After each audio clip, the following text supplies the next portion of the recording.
Եթե իրանք բան են ասում, Լաչինի միջանցք էին ասում, իբր իրանք օրակարգ են բերել տենց մեծ հարց։ Լաչինի միջանցքի թեման բերվել է Մեղրին Հայաստանից օտարելու համար եւ ես եմ կանգնեցրել այդ թեման Մեղրին Հայաստանի անբաժանելի մաս է։ Իրանք Մեղրին տալու համար հոկտեմբերի 27 են արել, իշխանափոխություն են արել, հեղաշրջում են արել եւ ահա այդ սրանք, այս պատերազմի եռագլուխ կուսակցությունը դրանք Մեղրին տվողների խումբն է եւ իրանք պետքա Հայաստանի պետության համար դատվեն եւ 10-ամյակով բաց նստեն։ Տվեք ինձ մանդատը,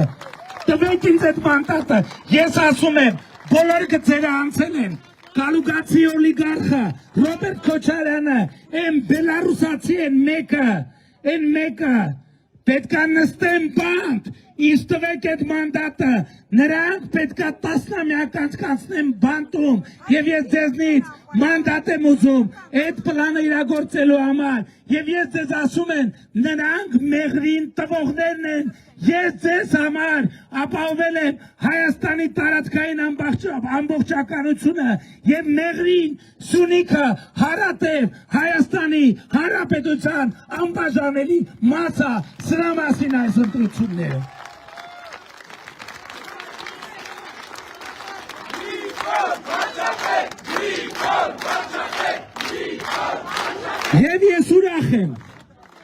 Եվ ես ուրախ եմ, որ նրանք ես ամեն ինչ ասելու, առիթ են տալիս, հակառակ դեպքում ես չէի ասելու, ես երեք գնացել եմ տուն, հեռուստացույց եմ միացրել, YouTube-ում բան եմ նայում, մեկ է գովազդ ա բերում, ասենք ոչ քաղաքական բաներ եմ նայում, որ մի քիչ ամբողջ օրը հիմի մանավանդ կա, ինչ որ մի բան եմ նայում, ֆիլմ եմ նայում, մեկը գովազդ ա, մի հատ կին երեխու հետ մտնում ամանկապարտեզ հայերեն, գովազդ, ասում է դե երեխուս բերել եմ մանկապարտեզ ընդունեք բան, տնօրենն էլ, մանկապարտեզի տնօրենը, տենց կիսա ժպիտով, ասում է դե գիտեք ինչ, Սաֆարովի երեխեքին ընդունել ենք, ձեր երեխեքին չեն կար, ես ասում եմ այդ հոլովակը նկարողը հոգեկան հիվանդ է, իսկ այդ հոլովակի պատվեր տղողը լրտես է, Կալուգացի դու նստելու ես բանտում 10-ամյակներով, որպես Հայաստանի պետության դեմ գործող լրտես։ Եվ նաև երեխեքի մանկապարտեզից հոսանք գողանալու, դպրոցից հոսանք գողանալու, զորամասից հոսանք ու քո հանցավոր խմբակը դուք հայտնվելու եք բանտում եւ ես ժողովրդից առաջին հերթին սրա համար եմ մանդատ ուզում, առաջին հերթին սրա համար եմ մարտի 1-ի ոչրագործ Քոչարյանը, Մեղրին տվող Քոչարյանը պիտի նստի բանտում, որովհետեւ մինչեւ հիմա ժողովուրդ 2018 թվից շատ զգուշ եմ ես գործել, ես գիտեմ, որ դուք մարդիկ ասում եմ խիմիչև մի նստած չի, որովհետև ես շատ զգուշ եմ գործել, որովհետև իմացել եմ, որ դրանք 15 երկրի շպիոն են, որովհետև ես կրվել եմ հանուն Հայաստանի անկախության մի քանի ճակատով, եւ ես ամենն եմ, որ գոնե ճակատները չավելացնեմ, բայց հիմա ամեն ինչ հասել է լրումին, լրտեսները պետքա նստեն բանտում, Հաջորդը թակարդի մասին, ուրեմն Լևոն Տեր-Պետրոսյան, Ռոբերտ Քոչարյան, Սերժ Սարգսյան, նրանք ամեն ինչ արել են, որ դուք եւ Հայաստանի Հանրապետությունը չունենա ընտրություն, այսինքն ձև չունենա, տարբերակ չունենա, եւ այդ ասածը նրանք իրականում Բելարուսի Լուկաշենկոյի պատգամով են առաջնորդվել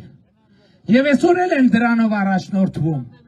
թե լսել եք, որ ասում են դե Հայաստանն ու հայերը ում են պետք Հայաստանն ու հայերը, հիմա նույն Լուկաշենկոն ձեռուվոտ անգե, ասում են ոնց, այս Հայաստանը բան ունի, այլ ընտրանք ունի, ուրիշ տարբեր, այո, Հայաստանը այլ ընտրանք ունի, եւ մեկ իմ նպատակն է եղել, ինչ ով ասել, որ հայ ժողովուրդը պետք է չունենա տարբերակներ, այո, հայ ժողովուրդը պետք է ունենա տարբերակներ, հայ ժողովուրդը պետք է ունենա տարբերակ, շարունակելու է ԵԱՏՄ-ն, հայ ժողովուրդը պետք է ունենա տարբերակ, չշարունակելու ԵՏՄ-ն, հայ ժողովուրդը պետք է ունենա տարբերակ Եվրամիության անդամ լինելու, հայ ժողովուրդը պետք է ունենա տարբերակ Եվրամիության անդամ չլինելու, եւ ես Հայաստանի Հանրապետության համար ստեղծել եմ այդ այլընտրանքները, որովհետեւ մեր ժողովուրդը չպետք է գերի լինի, բայց ես չեմ ասում կամ էլի ասում եմ նույնը, ես այլընտրանքը ստեղծում եմ, ժողովուրդը որոշելու է, դուք եք որոշելու ժողովուրդ ջան, բայց նախկինում դուք չունեիք որոշելու հնարավորություն, որովհետեւ չունեիք տարբերակներ, այսօր դուք ունենալու եք որոշելու հնարավորություն, որովհետեւ ունենալու եք տարբերակներ, եւ եթե Լուկաշենկոն սրան ռեակցիան տալիս է բանով, սպառնալիքներով, իրանք սպառնում են, որ մեզ համար ճամփա կփակեն, մենք ճամփա ենք բացում, ընդամենը 2 օր առաջ Ախալքալակ կարս երկաթուղին Հայաստանի համար բացվել է,